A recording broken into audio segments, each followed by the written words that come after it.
Hello,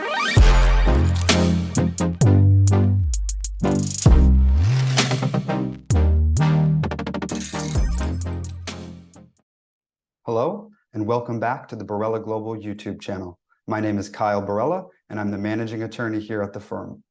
Today, I'm going to talk about the role of the Department of State, that's DOS, in the adjudication of a non-immigrant application for waiver of inadmissibility. Specifically, I'm going to be talking about the role of the U.S. Embassy and the consular officer in the overall visa application and application for a waiver of inadmissibility. This would only be, of course, relevant if you were inadmissible to travel to the United States, inadmissible to receive a visa to the United States, and you were applying for a waiver of inadmissibility.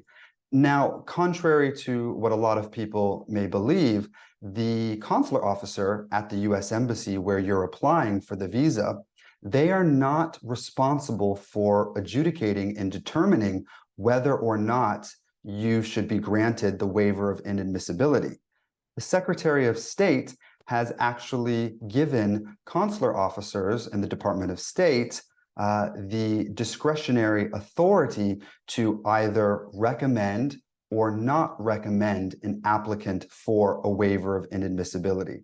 So again, the consular officer will not be making a decision whether to approve or refuse the waiver. That rests specifically with the Department of Homeland Security in the United States. But what the consular officer does do is they can recommend you for a waiver of inadmissibility or not recommend you for a waiver of inadmissibility. If they recommend the applicant for the waiver, they'll send that recommendation to the United States, to the Department of Homeland Security, and that's where the actual adjudication happens. The DHS in Washington, D.C., they will make the decision whether or not to grant the waiver of inadmissibility.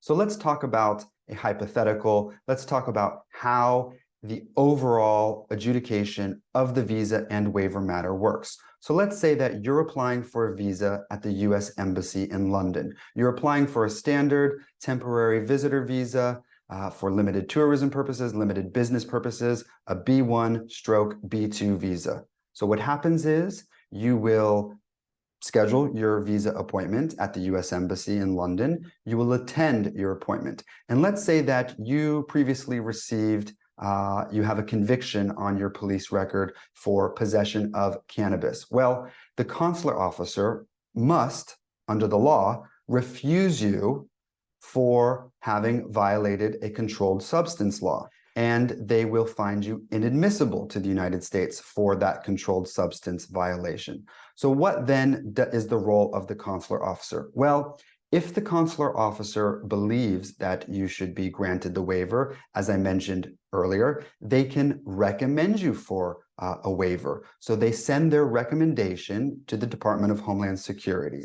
The DHS currently is taking around 4 to 6 months. This time frame fluctuates, again, depending on their workload, but I would say presently we're looking closer to around the 6-month mark at the date that this video was created. So if the DHS believes that the waiver should be granted and they approve that waiver, they will then notify the U.S. Embassy. The embassy will reach out to the visa applicant or their attorney representative and let them know to send in the passport for visa stamping. The passport will then be sent in, and the Department of State, the embassy, will insert the visa. On the visa, there will be an annotation advising that a temporary waiver has been granted. So this is the best outcome. Again, making the application at the local U.S. Embassy. The consular officer refuses that application because of the inadmissibility. However, they recommend you for a waiver. The Department of Homeland Security adjudicates that waiver and says that it is granted. They liaise with the embassy. The embassy then liaises with the visa applicant for sending in the passport, and the visa and waiver are granted and inserted into the passport. So this is the best case scenario. Now, what are some areas where things can go wrong? Well, the first one is a big one, I would say, and that is if the consular officer refuses you under Section 214B. What is a 214B refusal? Well, it is a catch-all, or it's often referred to as a catch-all refusal. Anytime one is applying for a B1, B2 visa, there's an automatic immigrant intent presumption, and it's up to the visa applicant to overcome that automatic immigrant intent presumption.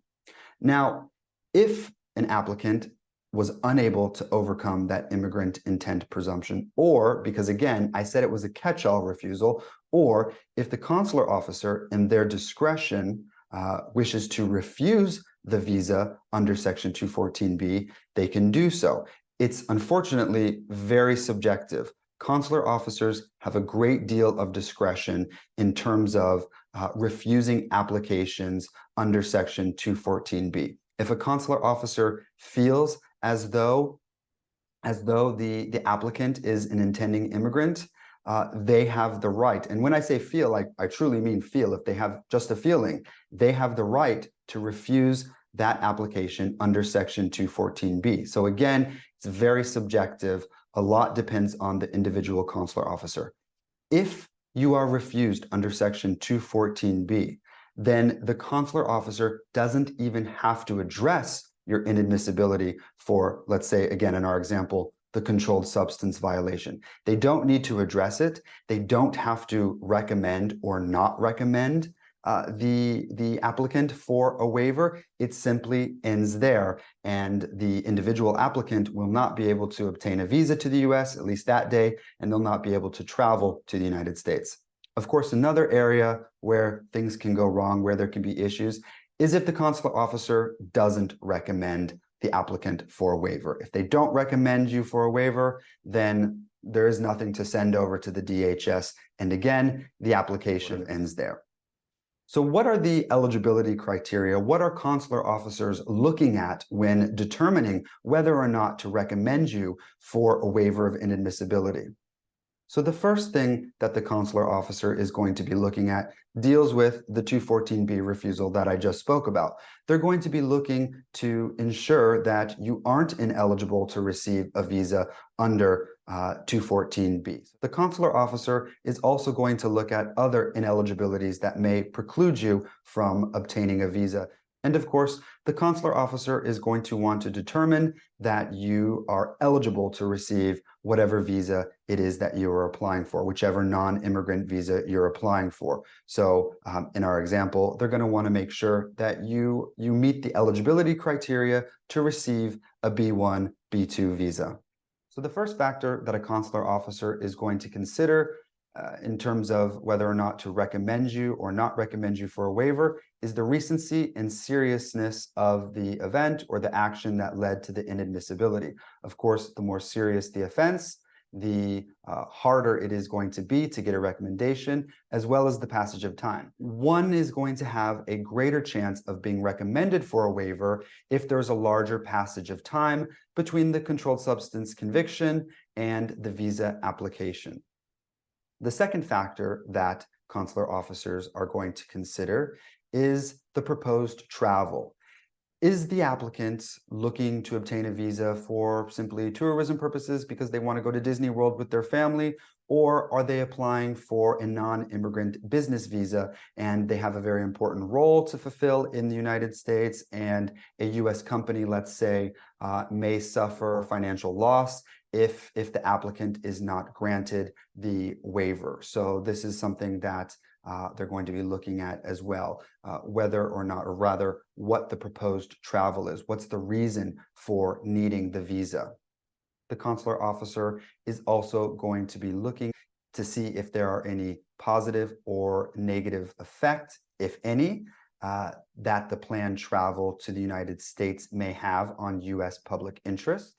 The consular officer is going to be looking at whether this is a one-off incident that renders you inadmissible, or if there is a pattern of misconduct. For example, in terms of law enforcement history, let's say that you only have one conviction, which renders you inadmissible, that violation of a controlled substance law, but you have 15 other convictions that don't rise to the level of making you inadmissible, but certainly they could be used to prove that there is a pattern of misconduct.